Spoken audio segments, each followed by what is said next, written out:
Howdy y'all, I'm Ice Gold, and before we get started, I want to quickly just plug the fact that I will be streaming gameplay of the new world of Wallaroo the day it drops. I will probably be running it on my ice, so just stay tuned for that. I will be streaming at 2 p.m. Central Standard Time, so yeah, go ahead, come on out, and it'll be my first time streaming, so I think it'll be fine. I think it'll be a nice little fun experience, and I can't wait for Wallaroo.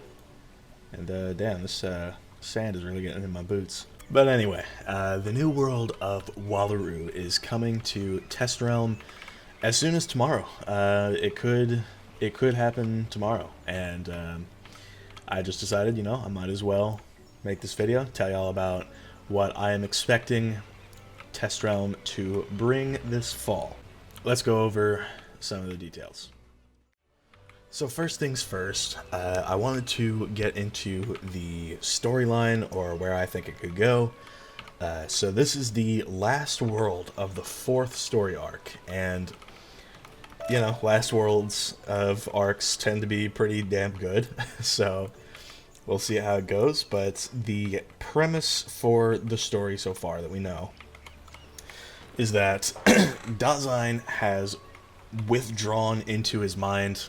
I think the dialogue from Xander at the end says, but we have to go to Wallaroo to be able to reach him. And Wallaroo is apparently supposed to be this mystical type of place where it might be similar to what we did in Imperia with the whole Nexus arc, where we explored Mallory's dreams or whatever. So we could be seeing some of that happen in Wallaroo. I think that to reach Dasein, because as we know at the end of Novus, he rejected us and the everything to become nothing again. So it stands to reason that we will want to talk to him and try to get him to snap out of it, because let's be honest, he is nothing.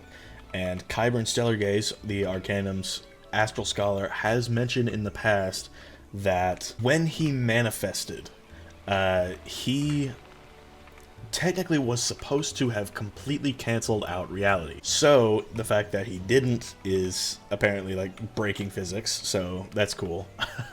But now it's Dasein might realize he could do that, and if he doesn't think the spiral is worthy of continuing because of their pettiness or whatever, he might dish out some vigilante quote-unquote justice and just cancel out reality for everybody. That is what I think we're trying to stop in Wallaroo. So on Friday I covered the new spells, and in the days since that recording, some new info has come out about them. The biggest part is that all 7 of them are AoEs, and personally, I like this.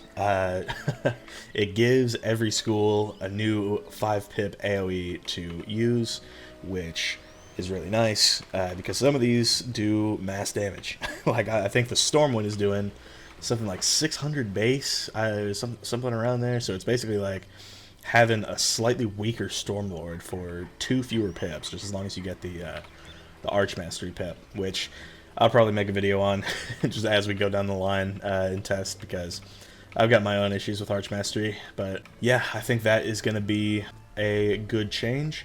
At the moment, there's no utility attached to them, so they are just the typical damage only AoE, like Rat Spin here, for example. So I think having the new spells is going to be good. I'm especially excited for the Ice one, because after Thursday's video, y'all know how I feel about how Ice has been getting shafted as of late. So yeah, it'll be interesting to see those new spells. And the balanced one, just to correct myself, it is a Storm and Death pip, not a Storm and Myth pip like I originally assumed it would be. So just to clear the air on that. Now, another thing that is going to come with the new world is, the obvious best gear at level 170.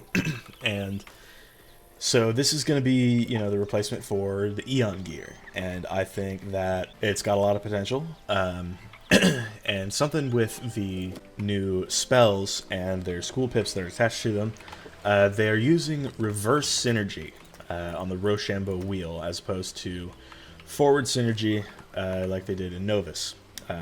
Life is supposed to counter fire, which is why we have a life spell that requires a fire school pip here.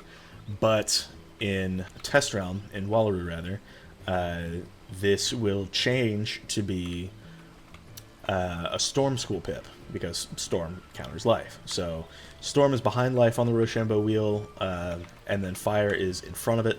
So it'll be like using their own counter school as part of the spell. That in mind, I would also expect to see some reverse synergy endgame gear. This is not really the best example of it, because this is already reverse synergy, but currently the Inspired Eon Sword gives life and fire, that being the default. But the new world, I am expecting the default template to be like this, giving life and storm damage, for example, or myth and fire. What else? Ice and myth. So it'll be cool to see that.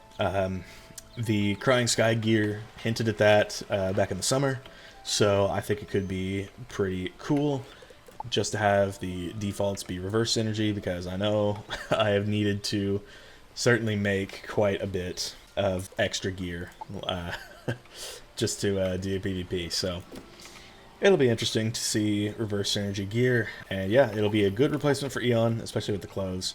And the new gear templates are going to be interesting as well if they decide to do something different with the pins. So yep, we will just have to see on that.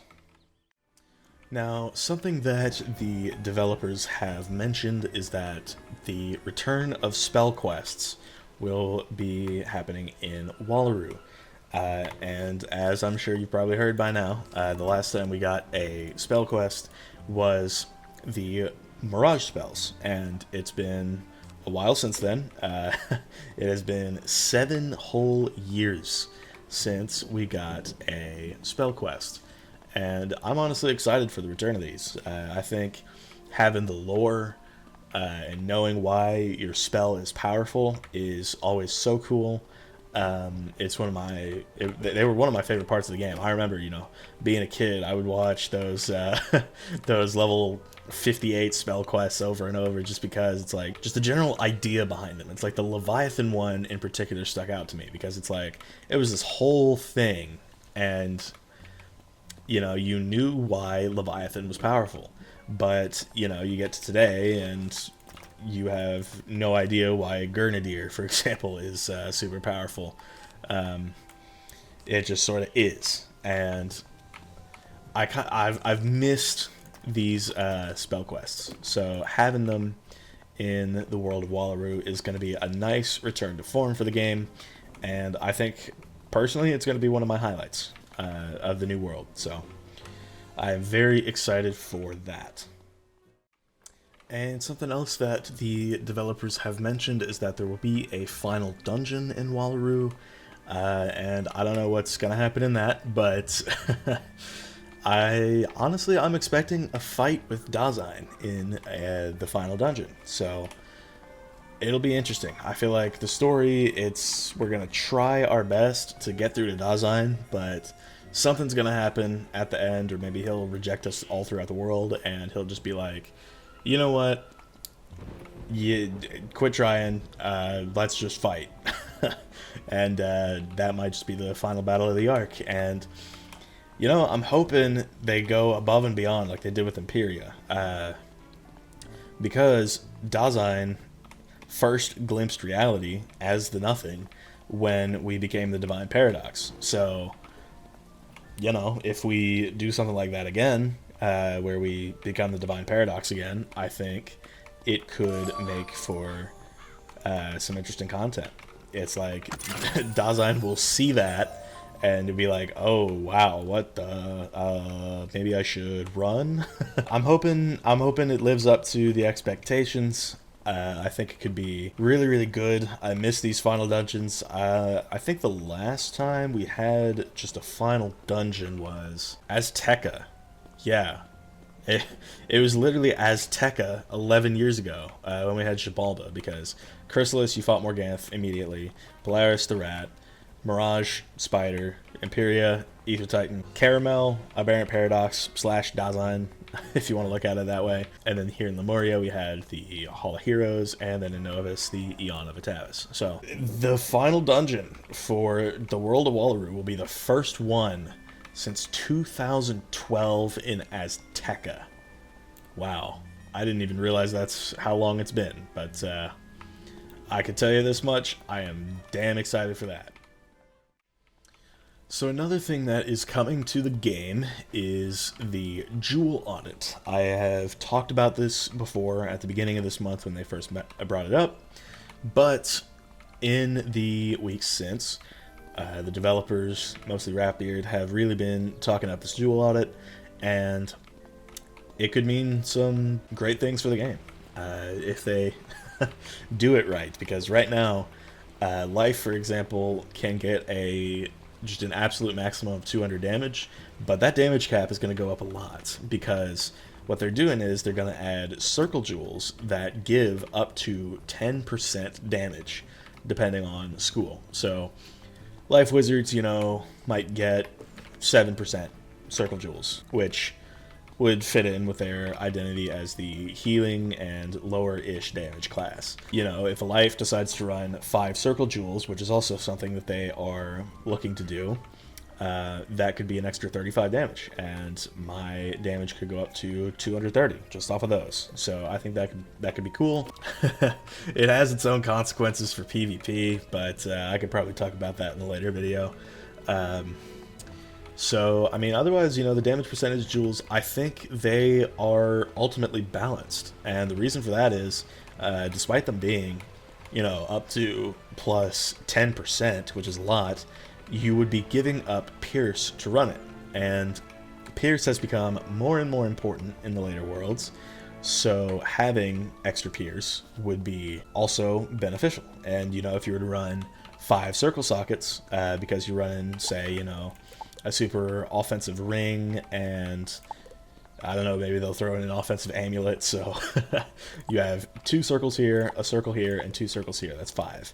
So if you were to run 5 circle sockets, you could get up to 30 pierce off of that, which is crazy, because right now I have 40, and that's just with 3. So if you were to add another 12 to this, I would have 52 pierce as a Life. That's pretty damn crazy. But, of course, my damage would be lower, which I think is the trade-off that they are looking for. And I think it could be an interesting addition. I'm excited to see how it rolls out, especially with the new gear, and how we might get different sockets on different pieces of gear, because it's like I was saying early this month, you could run circle socket here, 2 circle sockets here, 2 here, hell, maybe even 1 here, and that's just a lot of extra pierce or damage that you can run. It would come at the cost of other stats, but if you wanted to make like just a full Rambo damage type build, you technically could. So I think this Jewel Audit is going to add a lot of customizability to gear, and I'm all for it. I've always wanted to be able to do different things with my gear, and jewels were always the best opening for that, but now they're fully capitalizing on it, and they're doing stuff with it like they did with the pin edition. And I still think pins are a cool idea, so we'll see how it goes with the other jewels. So another interesting part about this is that Shadow Pip Jewels, and I don't have any on here, but they could be going up to potentially an extra 30 rating, which is kind of crazy.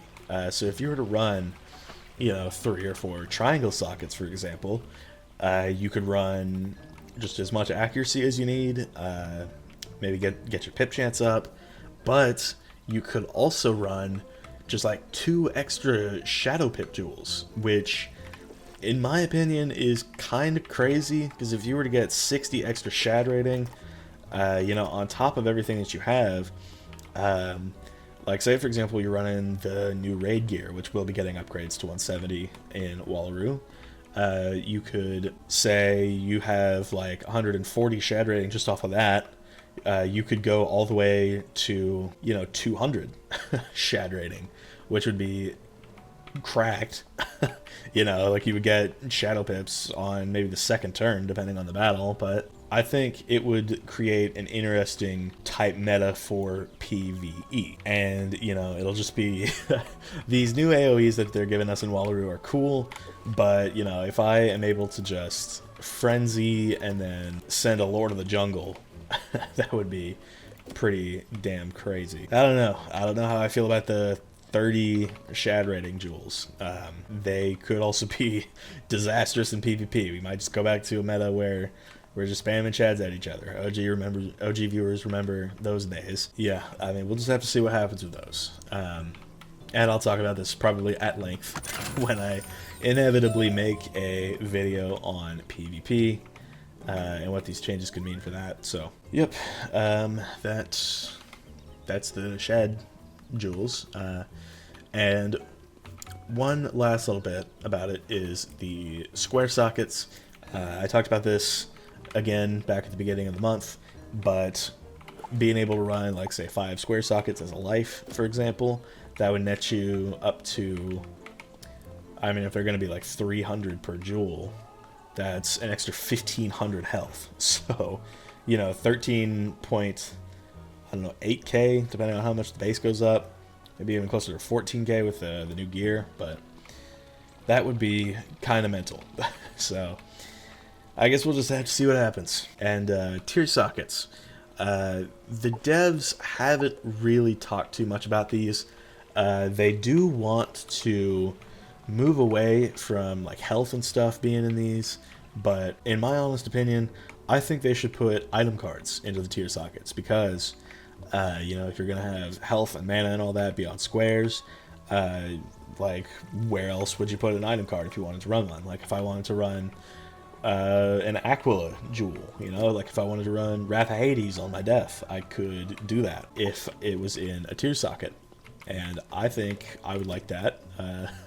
Could add an interesting little dynamic to the game. It's really all up to the devs of that. I think I have seen Kyle say in the past that tier sockets are going to be reserved for stuff like energy, maybe, I don't know, fishing luck. But that doesn't really, I don't really vibe with that, because those are just sort of redundant stats to be running with your main build. So if they were to open up different item cards, I think that could be pretty neat. But yeah, thank you all for watching. I am sure I have missed at least some stuff, but these are the main parts of the fall test realm that I'm expecting to see. And, I'll give my thoughts on it at length later on. I'll just have to see how it goes. And be sure y'all tune into the stream. When test realm drops, I'll be doing that day of at 2 p.m. Central. So stick around for that. And yeah, thank you all for watching. I'll see y'all in the next one. Be sure to like, subscribe, and leave like 50 comments for the algorithm. I'll see y'all later, team.